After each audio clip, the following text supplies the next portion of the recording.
mean, it all sounds so romantic, you know, the roasting turkey, the leg of lamb, or the chicken, and the vegetables, everything sort of cooks along in the oven, and it looks quite pretty. You take them out and you start eating them, and they're not crispy, they're not juicy, they're not crunchy like you thought they will be. Instead, they're sort of overly dense, overly sweet, because you didn't really roast them. What you really did was dehydrate them, which means you just drawn out a lot of moisture and the flavor intensified, and it's not that great to eat. It's a bit like fresh fig versus a dried fig, or a fresh apricot versus a dried apricot, because all you really did was drying those vegetables out and not roasting them. This shouldn't be any more of your concern, because you joined this video, and in this video I will show you every tip and every trick that you need to know to get the most crunchy, crispy vegetables in the most simple way, and throughout your Thanksgiving or your Christmas lunch will be an absolute success when it comes to roasting vegetables. So with your carrots, you just cut off the ends. Orange carrots are called Dutch carrots. Traditionally, carrots used to be more yellow. They used to also be more purple. Peel them, and then I'll show you all the other vegetables. You never ever should boil vegetables and throw it into the water. You know what's going to happen. The water goes everywhere into it. With those carrots, it immediately starts to roughen up the surface, you know, mushes them up. You wash out a lot of the flavor, you wash out a lot of the nutrients. So vegetables, you're always going to have to steam. There are studies that have shown that when you steam vegetables, they only lose 14% of the vitamin C, and when you boil them, they actually lose 50% of the vitamin C, so that's quite dramatic. Plus, when you boil them, obviously lots of those minerals can leach into the water too. When I steam those vegetables, some of the water comes out of the vegetable, some of it is steam, and you call it the film condensate. Through that steam condensate, the heat can travel much better into the vegetable than, for example, when you boil them. If you use your steamer, don't overload it. You basically would just find that the vegetables on the bottom cook, the ones on the side get a bit of heat, but the one in the center and the ones under the lid are basically never cooked. But I'll show you a little trick in a minute how you could steam fry in case you want to do a bigger batch of vegetables.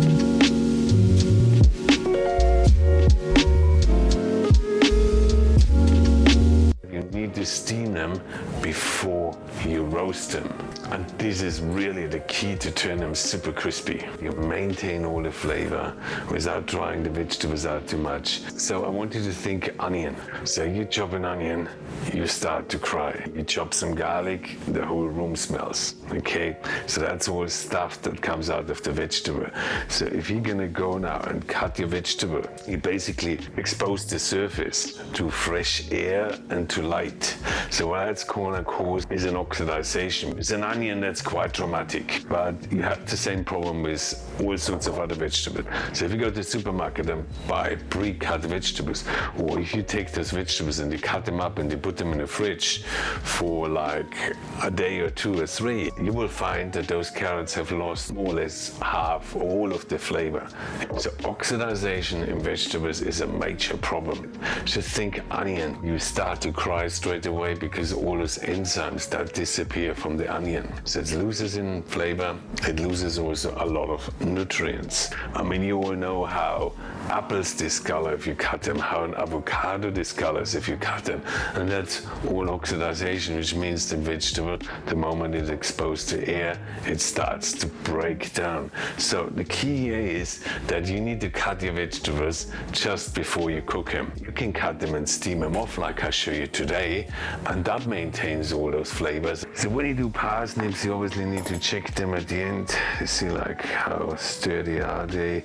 Sometimes with parsnips you might find that if they're not in season, they have a hard core. You're just gonna cut them, and then you see how firm that is, and if the core is really hard, and pull that core out, so that makes your parsnip a little bit less chewy.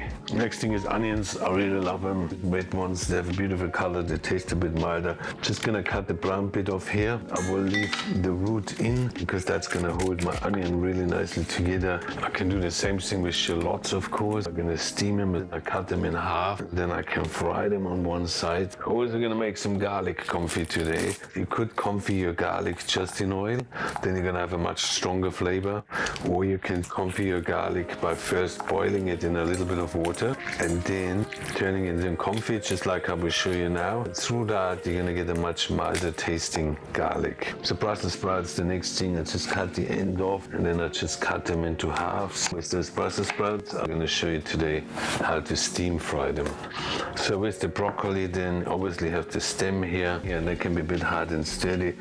So I'm just gonna peel that. You find the stem has an amazing texture and amazing flavor. You don't want to throw that all out. Cut this thing in half. If you need to cut the carrots, you can cut them into battens like so. If you want to make it a bit more rustic, just cut them in half. So with beetroot, I'm gonna steam them as well, but if you do boil them, as long as the end is on and the tip is on, we could cut that off, all the juices will just ooze out. Probably gonna take around 45 minutes, but I see some of the people that after 5 or 10 minutes, they start to poke holes in them to see if they cooked. At the end, the beetroot is literally pink and the water is all purple because all the juices have exchanged itself and all the flavor has gone into water. So first I'm gonna steam my carrots. So how long do I cook it? What you look for is the texture that you like. First my carrots going, only one layer in the steamer at a time. So what I like to do with my vegetables, because I want to be organized on Christmas Day, a day or 2 days before, I put them into containers, I put a lid on it. Shit, that's the wrong way. And through that, I can just put it in the fridge and they stay nice and moist. I'm gonna steam my broccoli. So for my garlic confit, put the garlic into that pot. I bring that to the boil. I cook that for around 5 to 10 minutes and then I will confit it into oils. You can of course use some duck fat. You can add some herbs, like in my case, you're gonna add some rosemary and then you cook that for approximately 30 minutes on a very, very low heat. So my broccoli is cooked too, so obviously when you do those sort of green vegetables, they can lose their color very quickly. That's why you need to put it into the steaming hot steamer. So those green vegetables, when you cook them, they obviously can lose their chlorophyll quite quickly.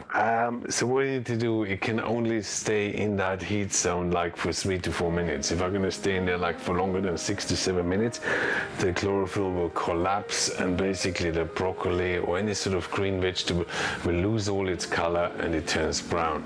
So the key is to go into that temperature zone really fast, meaning hot is boiling hot, then you just throw your vegetable in and then you take it out and ideally put it on a cold plate and let it steam off. Don't put it in ice cold water because you're washing out all the flavor. What I often do is I take a plate, put it in the freezer, put the vegetable on it, spread it out nicely.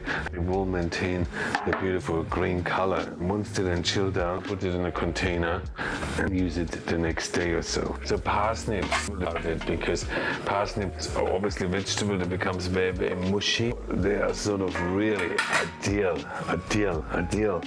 for cooking super crunchy. And I will show you that trick. Take them out, spread them out, I'll put some tin foil over them and so that I maintain all the moisture. And the next thing is our onions and shallots. So we're gonna cook them off as well. So with this beetroot, you just have to peel it. The skin comes off quite easily. Slice them, cut them in half, whatever you want to do, and I will show you how to fry them off in a minute. So what I'm going to show you now is steam frying. I get a pan, I put a bit of water in it, just think about stir frying. Just instead of fat, I'll use a bit of water. So you bring that water to the boil, and then the lid goes on, and then I will just cook that vegetable.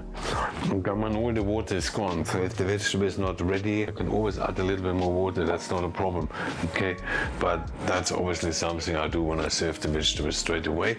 So I don't have to do the pre-cooking because I go straight all the way through. It's a green vegetable, so we're gonna have to cook that and finish that off within sort of 5 to 6 minutes. Otherwise the whole thing will just turn brown. It's cooking now for 1 or 2 minutes. I'm gonna check the water levels. If I have a lot of water in there, too much water in it, that's the time when I take the lid off and just let the water cook away. If it would be too dry, you just can add another dash of water. You're gonna get some butter or some duck fat or some olive oil and just throw that in. The whole thing goes over into frying. So that's how I could make roast vegetables really fast. So they they're really juicy, I don't have to worry about the oven. And then when I put my roast on the plate, I arrange the vegetables around it all really nicely. So with my pre-steamed Brussels sprouts or broccoli, I will do exactly the same. I could just fry them off now, but what I want to show you today is another step upwards from that. How do I do that? I could just take that vegetable, it's now really nice and moist, yeah. I'll dip that in a bit of corn flour, get rid of any excess corn flour. I just do that on the frying side. So I could do the same thing with my broccoli, get rid of all the excess. What that will do, that will give you an extra layer of crunch. So with the parsnips, you would do exactly the same and stir them around in that corn flour, and then all the excess you get rid of, and then you can roast the parsnips like that and then just set them aside. I mean, you can do a real overkill. If you're up to that, get some egg white, and I beat that egg white, and then I dip my vegetable in that egg white and the flour, and that gives it just an extra layer of crunch. Then you fry that all off. Butter, or I could just use the oil from my garlic, and in go your vegetable. Look at those amazing colors. If you touch it, you find it's really crispy too. And you put that on your dinner table, and suddenly the vegetables become the star of your Christmas lunch or your Thanksgiving roast. And then you can add other things to it. You can add some nuts to it, like I put a few hazelnuts in it, like some thyme, a bit of my garlic confit, of course. And then right at the end, you can add some honey, or you can add some balsamic glaze, and then you can drizzle the balsamic glaze over. And I'm sure your Christmas lunch will be an absolute success this year. Thank you so much for watching, and check out my video on roast potatoes so you have the full treat.